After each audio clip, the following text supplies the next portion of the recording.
स्वागत है आपके अपने चैनल स्टूडेंट लाइफ पे। मैं आलोक दीक्षित आज आप लोगों को हिंदी ग्रामर पढ़ाऊँगा और उससे संबंधित जितने भी प्रश्न हैं सभी बताऊँगा। तो शुरुआत करते हैं संधि से।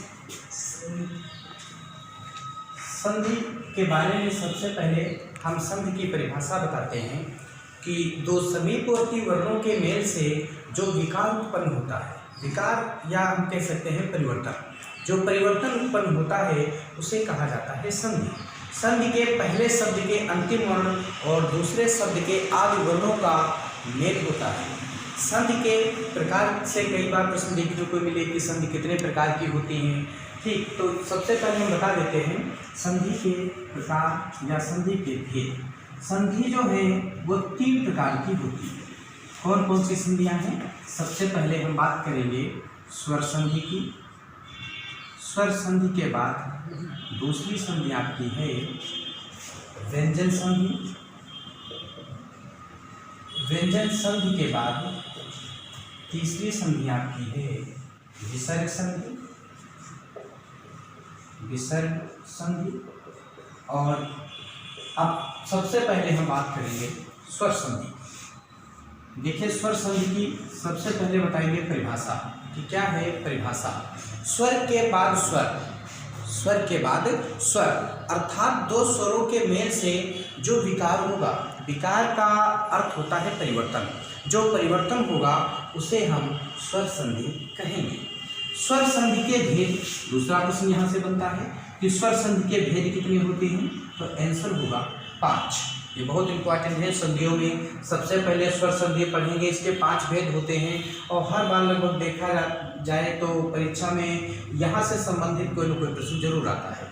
तो ये जो 5 भेद हैं ये कौन कौन से हैं स्वर संधि से संबंधित, इनको हम बताते हैं। सबसे पहले स्वर संधि में पहला जो भेद है वो है दीर्घ संधि। दीर्घ संधि आप लोगों को पढ़ाएंगे। दीर्घ संधि के बाद दूसरी संधि है नंबर 2 गुण संधि। गुण संधि के बाद तीसरी संधि आपको पढ़ाएंगे वृद्धि संधि। और वृद्धि संधि के बाद चौथी संधि आपको पढ़ाएंगे यड़ संधि। और यड़ संधि के बाद 5वीं संधि आपको पढ़ाएंगे अयादि संधि। अयादि संधि। ये 5 भेद होते हैं स्वर संधि के, जो बहुत इंपॉर्टेंट है। यहाँ से हर बार परीक्षा में प्रश्न 1 से 2 आपको मिलेंगे।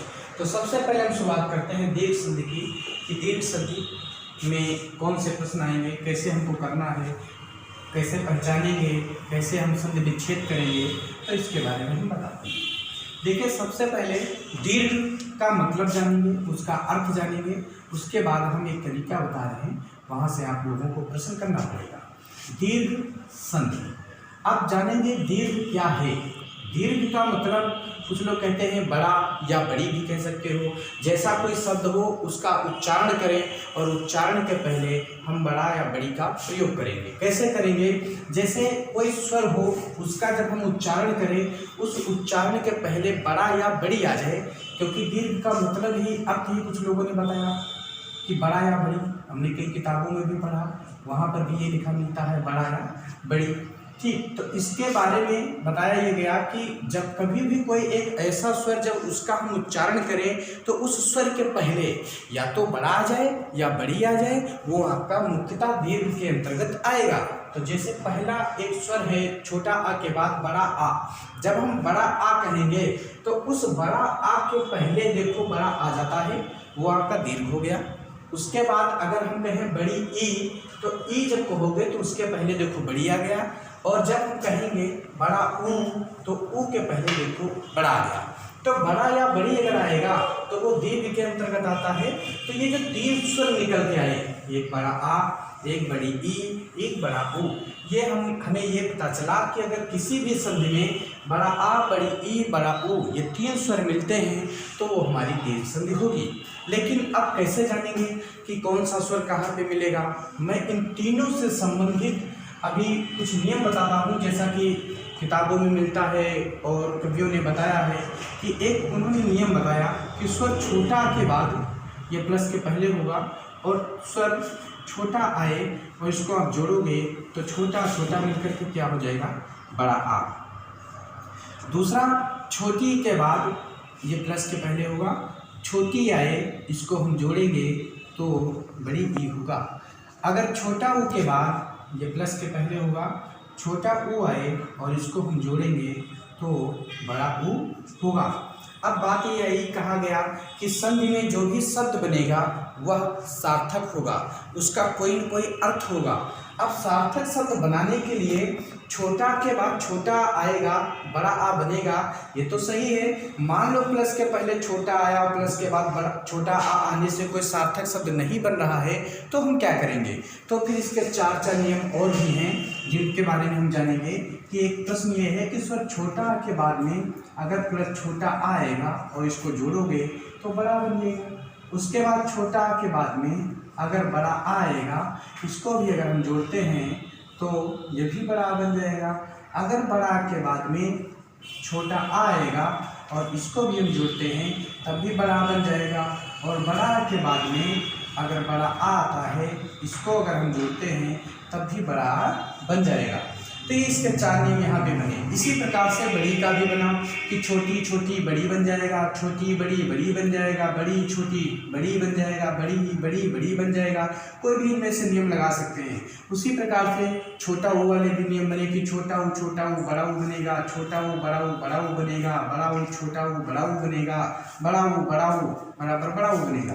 तो ये सारे नियम बनाए गए। अब हम इन तीनों से संबंधित प्रश्न देंगे, एक एक 3 संध्या देंगे जो यहाँ से बनेगी। जैसे सबसे पहला प्रश्न यहाँ से है, आपको दे रहे हैं देवालय, देवालय। दूसरा प्रश्न है कपीस, और तीसरा प्रश्न आपको बता रहे हैं लघुर्मी। तीसरा है लघुर्मी। यहाँ पे 3 प्रश्न मैंने दिए और इन तीनों प्रश्नों को कैसे हमको पहचानना है, कैसे इनकी संधि विच्छेद करना है, हम इसके बारे में पहले जानेंगे। देवालय को जब पढ़ते हैं तो देखिए दे वा, अब हमको सार्थक शब्द भी बनाना है, हमारा सही शब्द भी बने और संधि भी बने। तो सबसे पहले हम संधि को पहचानेंगे कि हम कैसे जानेंगे कौन सी संधि है, उसके बाद करेंगे संधि विच्छेद। तो देवालय, देखिए जब देवालय को पढ़ेंगे तो वहाँ से एक हमारा एक सही शब्द निकल के आएगा वा से। जब वा को हम पढ़ें तो इसमें स्वर निकल रहा है बड़ा आ। जब देवालय को पढ़ेंगे वा में स्वर निकल के आया बड़ा आ, क्योंकि कोई भी व्यंजन वर्ण जब आप उसका उच्चारण करेंगे तो उसमें स्वर जरूर होगा। जैसे मैं कहूँ का तो उसमें आप बताएंगे स्वर है छोटा आ, जैसे मैं कहूँ का तो आप बताएंगे स्वर है बड़ा आ, अगर मैं कहूँ की तो स्वर उसमें है छोटी ई। तो इसी प्रकार से कोई भी व्यंजन वर्ण हो उसका जब हम उच्चारण करेंगे तो उसमें स्वर जरूर होगा। तो मैंने जब वा पढ़ा तो उसमें स्वर निकल के आया बड़ा। कपीस को जब मैंने पढ़ा पी पे आए तो स्वर मिला बड़ी ई। उसके बाद जब मैंने लघुर को पढ़ा लघुर्मी, जब भू पे आए तो भू में स्वर मिला बड़ा ऊ। अब देखिए संधि पहचानना था, देवालय में स्वर बड़ा मिला, कपीस में स्वर बड़ी मिला, लघुर में स्वर बड़ा ऊ मिला। बड़ा आ, बड़ी ई, बड़ा ऊ, ये तीनों स्वर मिलने के बाद फिर अपने पहले वाले नियम पे आते हैं। जब मैंने दीर्घ संधि की बात की थी कि दीर्घ का मतलब बड़ा या बड़ी, तो इसमें स्वर बड़ा आ, बड़ी ई, बड़ा ऊ मिलेगा। तो इन तीनों संधियों में देखा, जो मैंने पहले बताया था कि अगर किसी भी संधि में बड़ा आ, बड़ी ई, बड़ा ऊ मिलता है तो वो हमारी दीर्घ संधि होगी। उसके बाद अब हम बात करते हैं इसकी संधि विच्छेद कैसे करेंगे। संधि विच्छेद करने के लिए जो यहाँ पर एक हमारा स्वर है बड़ा आ से हम एक स्वर निकाल लेंगे छोटा आ। कैसे निकालेंगे कुछ लोग समझ नहीं पाते हैं। जैसे यहाँ पे उदाहरण के लिए मैंने छोटा छोटा बता दिया, बड़ा होगा। अब यहाँ पर हम 1 रुपया अगर जोड़ेंगे तो 1 2 रुपया हो जाएगा। जैसे छोटा छोटा बड़ा, उसी प्रकार से 1 रुपया 2 रुपया। अब हम यहाँ पे बड़ा रखें, या कुछ लोग नहीं समझ पाते हैं तो 2 रुपये भी कह सकते हैं। बड़ा आ से अगर मैं छोटा आ स्वर निकालूंगा तो पहला शब्द यहाँ पर बनेगा देवा। अब देखो प्लस धन का निशान लगाना है, प्लस करेंगे। अब देखिए पहले क्या था, वा में स्वर निकल रहा था बड़ा आ, और अब मैंने केवल लिखा देव। अब व जब कहेंगे तो वा में स्वर देखिए कौन सा निकल के आया, छोटा आ। मानो बड़ा से मैंने छोटा निकाल लिया, 2 रुपये से 1 रुपया ले लिया तो 1 रुपया बचा। जो बचेगा उसको प्लस के बाद लिखेंगे, बचा छोटा, प्लस के बाद लिख दिया, फिर ला बचा, उसके बाद या बचा। अब मैं मिलाऊंगा क्या सार्थक शब्द है, सही शब्द बना है। प्लस के बाद मैंने देखा स्वर बना छोटा आ। जो हमारा पहला नियम कहता है, ऊपर मैंने नियम लिखा है, जो हमारा पहला नियम कहता है कि प्लस के पहले छोटा, प्लस के पहले छोटा, प्लस के बाद छोटा, प्लस के बाद छोटा, इनको मिलाएंगे बड़ा तो बना। लेकिन हमारा जो दूसरा शब्द बन के आया अलय, ये अनर्थक है। तो फिर नियम नंबर दूसरा लगा के देख लेंगे कि प्लस के पहले छोटा तो प्लस के पहले छोटा, और प्लस के बाद बड़ा तो प्लस के बाद हम कर देंगे बड़ा। जब बड़ा करेंगे तो शब्द बनेगा आलय।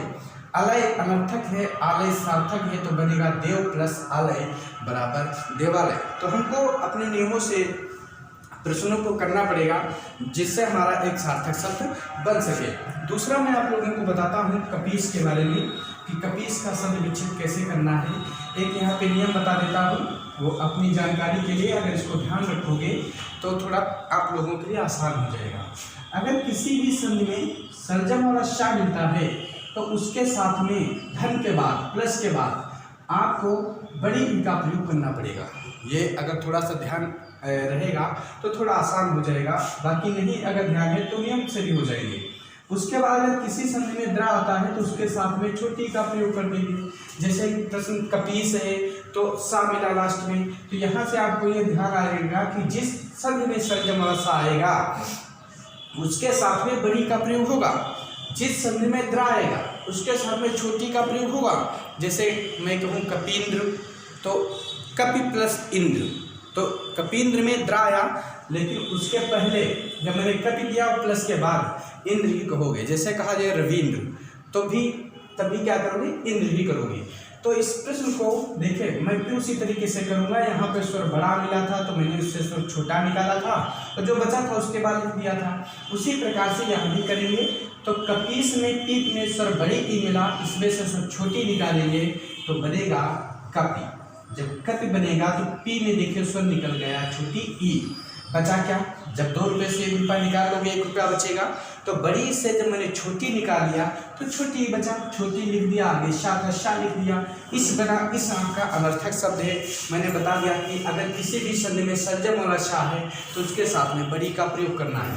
तो यहाँ पे हो जाएगा इस ना होकर इस, तो कपि धन इस क्या बनेगा कपीस। उसके बाद हम बात करते हैं लघुर्मी। लघुर्मी में फिर देखिए घू भी आएंगे। घू में स्वर मिला बड़ा ऊ, जैसे मैंने बड़ा से छोटा निकाला था, बड़ी से छोटी निकाल लिया, बड़ा ऊ से अब कौन सा स्वर निकालेंगे, छोटा ऊ। जब छोटा ऊ निकालेंगे तो पहला शब्द जो बनेगा वो बनेगा लघु और प्लस दूसरा छोटा ऊ बचा, छोटा ऊ निकाल लिया, छोटा ऊ बचा, जो बचेगा उसको आगे लिख देंगे और ये शब्द बना उर्मी। उर्मी भी आपका अनर्थक है। कुछ शब्द ऐसे होते हैं जिनमें कुछ अर्थ निकलता है, जिसे एक जगह लिखा हो उष्मा और दूसरी जगह लिखा हो ऊष्मा, तो हमारा जो सही शब्द होगा वो ऊष्मा होगा। अगर एक जगह लिखा हो ऊर्जा, दूसरी जगह लिखा हो ऊर्जा, तो दूसरा शब्द क्या सही होगा, ऊर्जा सही होगा। ठीक बिल्कुल उसी प्रकार से यहाँ पे उर्मी, उर्मी ना होकर के सही शब्द बनेगा ऊर्मी। ऊर्मी से होता है प्रवाह, ठीक ऊर्मी। तो यहाँ पे छोटा ना होकर के क्या बनेगा, लघु धन ऊर्मी। तो ये इसी प्रकार से प्रश्न ये बनेंगे। तो देवालय, कपीस और लघुर्मी, तो ये 3 प्रश्न ये आपके दीर्घ संधि से संबंधित हैं। बाकी गुण संधि, संधि